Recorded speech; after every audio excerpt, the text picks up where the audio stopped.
What's up, everybody? This is Ari in the Air. Welcome back to the channel. Stoked you're here.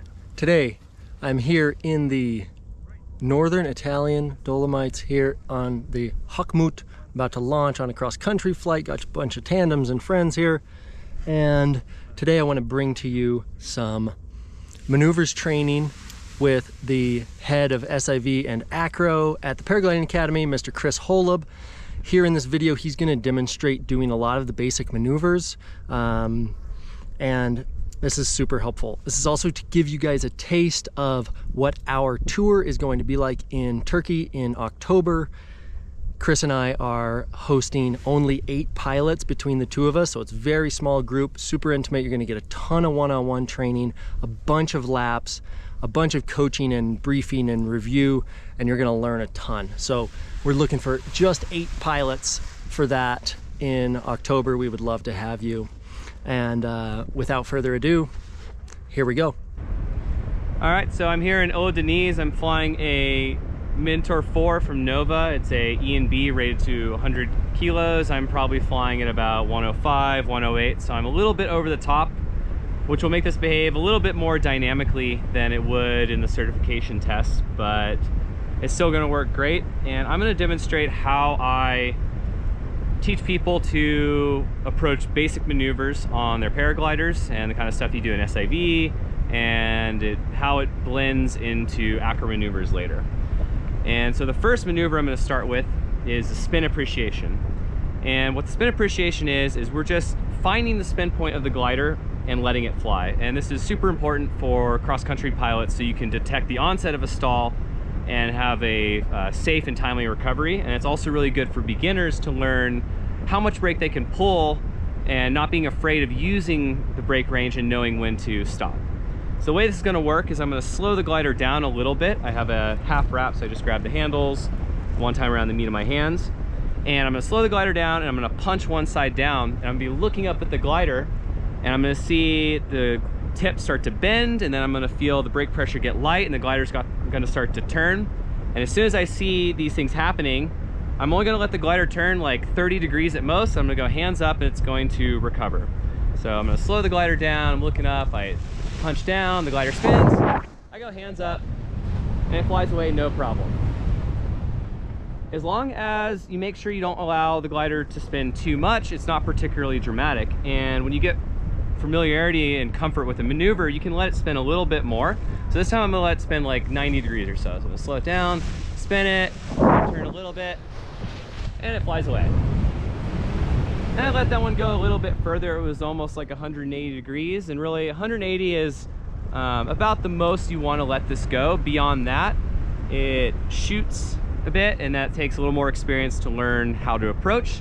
So in the beginning, little gentle spins like that are how you want to approach it and learn to get comfortable with your glider spinning.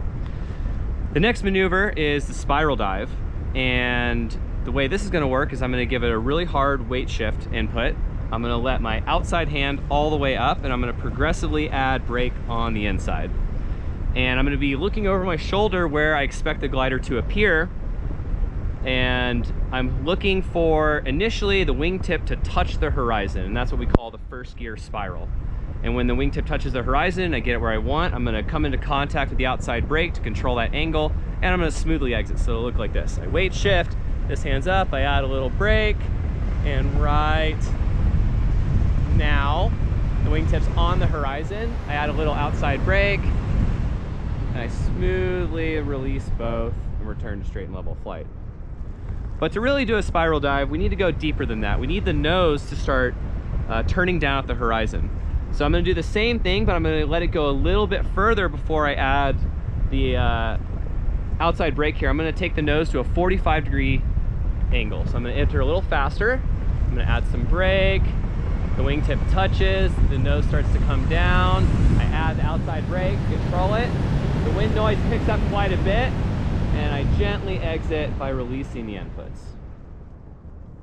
And some people get a little intimidated by the intensity of that maneuver, and as you go lower, you can actually control it quite well by centering the weight shift. Once the maneuver's in and it's working, you don't need to keep this high inside weight shift. It actually makes the glider rotate faster. So if you center up in the harness, it makes it a lot more tolerable.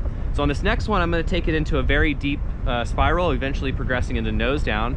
I'm going to center my weight, and when the spiral is deep like that, sometimes the glider is a little hesitant to come out. People call this a lock spiral, but it's not locked, it's a misnomer. It just needs to be encouraged to come out. And the way I'm going to encourage it is I'm going to center my weight, I'm going to add some outside brake. The spiral is going to start to come out, and then I'm going to weight shift back into that sort of first gear wing over to, or first gear spiral to control the energy and bleed it out. So I'm going to go ahead and enter. I go through first gear, second, third. It's starting to get intense. I center my weight shift. I let it add a little outside brake, and I go back into the turn to bleed it out gently and return to straight and level flight. And the next maneuver that I like to teach is the pitch pendulum. And the way this one's going to work is I'm going to intentionally induce pitch oscillations in the opposite way that you would normally learn to actively pilot.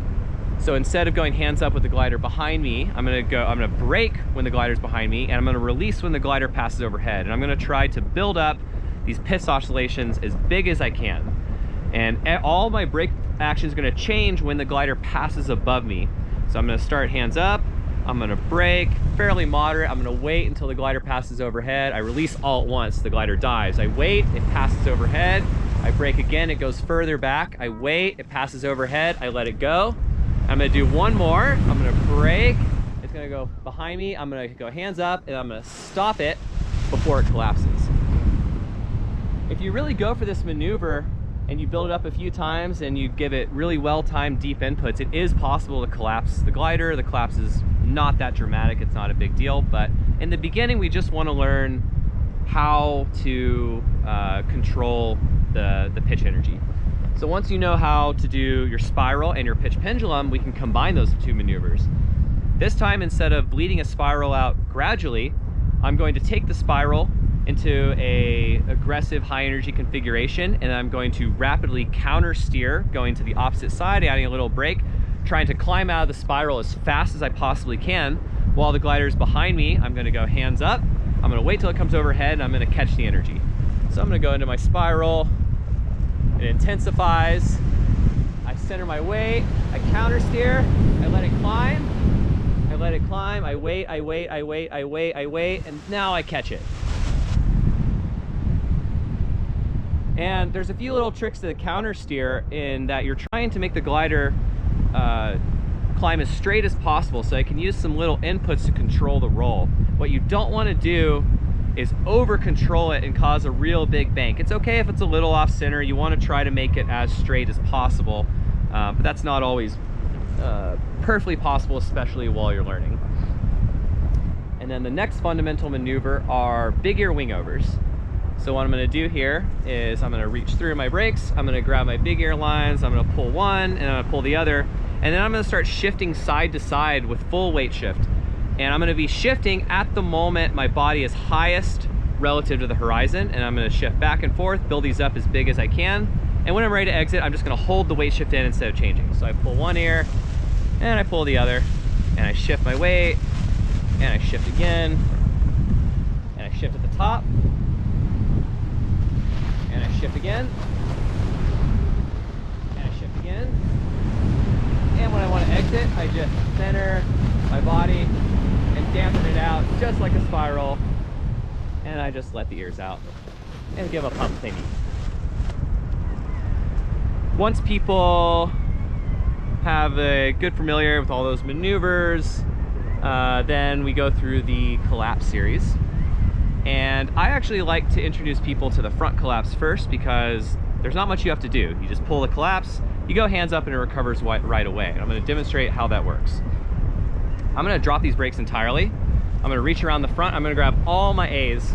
It's really important that I make sure they are my A's. I follow them to the leading edge, and I have all of them. And on the count of 3, I just pull them down, and then I release it. So 1, 2, 3, pull the glider down, and I go hands up. And I don't have to do anything at all. Sometimes the pitch is a little dramatic, but most of the time, especially on a lower end glider that's not as highly loaded, it just opens right away, and you just have to wait for it to recover airspeed. And then the next maneuvers we do after the front collapses are the asymmetric collapses, and they work very similarly. I'm going to pull just one side, And the glider's gonna have a tendency to dive this way, so once the collapse is in, I'm gonna need to counter steer by weight shifting and maybe adding a little bit of brake.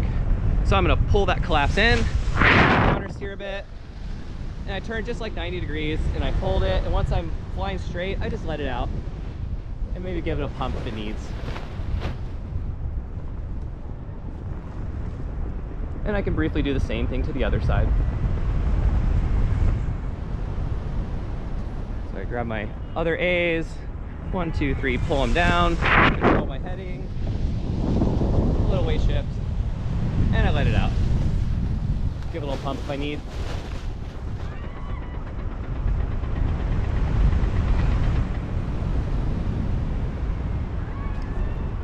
So here on the next flight, we're gonna do stalls and spins and all the good stuff that people really come to SIV for, and it's gonna be a good time.